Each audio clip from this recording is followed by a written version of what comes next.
Навистина е огромно задоволството да се сретне со еден таков политичар, еден таков човек кој што ја добива довербата од граѓаните на Љубљана во 6 наврати, значи 6 мандати е градоначалник господинот Зоран Јанковиќ. Зошто велиме дека средбата е успешна? Затоа што изразија спремност да целото искуство и се што значи основа за идни стратегии.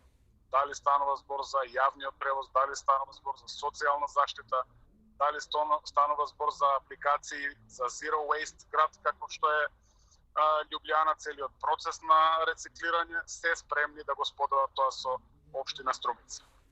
Така, што првично вие би презеле како искуство кое што ние ќе го во Струмица имплементираме? Јавниот транспорт или пак справувањето со отпадот со оглед дека најверојатно ни треба адаптации за некои од мерките кои што таму се спроведуваат? Секако дека ќе ни требаат адаптации. Зошто е прво сакам да нотирам важна Љубљана и интересна за општина Струмица, затоа што не станува збор за милионски град.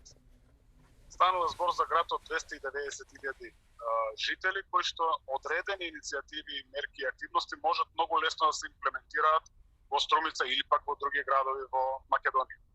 Она што е наш фокус во моментот, како што добро знаете и постојано го афирмираме пред вас медиумите, пред граѓаните, е јавниот превоз.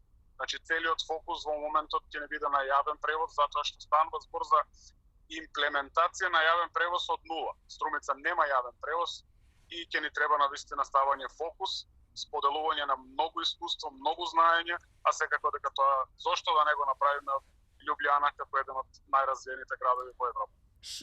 Кој е начинот на кој што се реализира јавниот превоз таму? Може ли накратко да ни објасните што би сакале ние да имплементираме или да пресликаме од таму?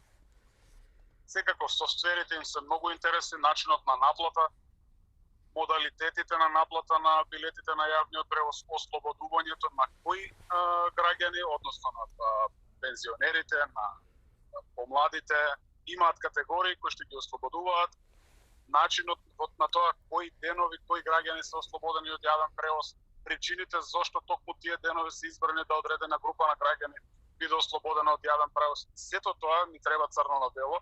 Не велам дека ќе го пресликаме, но добра основа е да имплементираме дел од таквите мерки и ние во рамки на нашиот јавен превоз. Така.